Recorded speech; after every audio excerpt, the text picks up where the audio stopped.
ফেসিবাদকালীন পুরো সময়টা বাংলাদেশ একটি গণতন্ত্রহীন একটা সময় অতিক্রান্ত করেছে।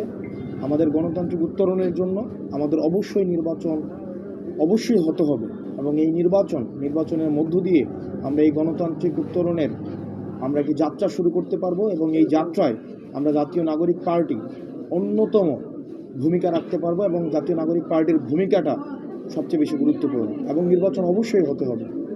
তবে যে বিষয়টি হচ্ছে, নির্বাচন হওয়ার আগে আমাদের কিছু কাজ ছিল, সেই কাজগুলো সম্পন্ন হওয়া। তো এই কাজগুলো সম্পন্ন হওয়ার একটা প্রক্রিয়া, একটা পর্যায়ে এসে আমরা পৌঁছেছি। সেই পৌঁছানোর একটি যে বিষয় আপনারা গতকাল থেকে দেখছেন, হা না এর বিষয়, অর্থাৎ মৌলিক সংস্কারগুলোতে একটি প্রস্তাবনা এসছে।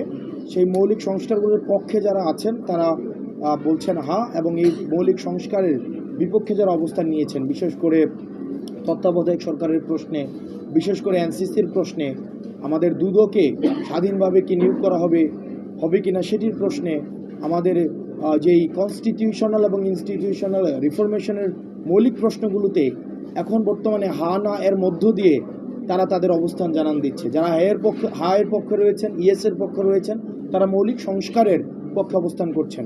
অন্যদিকে যারা নায়ের পক্ষ নিয়েছেন, তাদের এই জায়গায় বিষয়টি স্পষ্ট হয় যে মৌলিক সংস্কারের যে বিষয়গুলো এসছে সেটির বিপক্ষে তারা অবস্থান নিচ্ছে। অতি দ্রুত এই গণভোট নিয়ে আমাদের অর্ডার হতে হবে। আমরা বলছি আদেশের আলোচনাটি পাশ কাটিয়ে যাওয়া হচ্ছে। আমরা চাই অতি দ্রুত আদেশের বিষয়টি নিষ্পত্তি হোক, এবং এই আদেশটি কোনো অধ্যাদেশ নয়, কোনো প্রজ্ঞাপন নয়, অবশ্যই আদেশ হতে হবে। এবং এই আদেশটি আমাদের এই গণ অভ্যুত্থানের মধ্য দিয়ে যিনি প্রধান উপদেষ্টা হয়েছেন ডক্টর মোহাম্মদ ইউনূসকে সে আদেশটি জারি করতে হবে।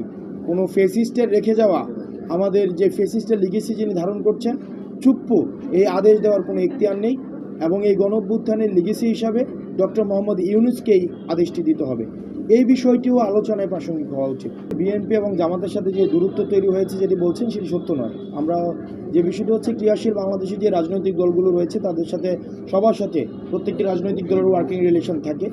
সংস্কারের পক্ষে যারা অবস্থান নেয়, এবং আমরা দেখেছি যে বিভিন্ন সময়ে আমরা যে সংস্কার প্রস্তাবনা দিয়েছি সেটির সাথে কখনো আমরা দেখেছি জামাত একমত হয়েছে, আবার কখনো কখনো তারা তাদের অবস্থান পরিবর্তন করে গেছে। সেজন্য আমরা বারবার আসলে যেটি ফোকাস করছি সেটি হচ্ছে, নির্বাচন কমিশন এভাবে আসলে হুইমজে গেলে চলতে পারে না। তার একটা নীতিমালা থাকতে হবে।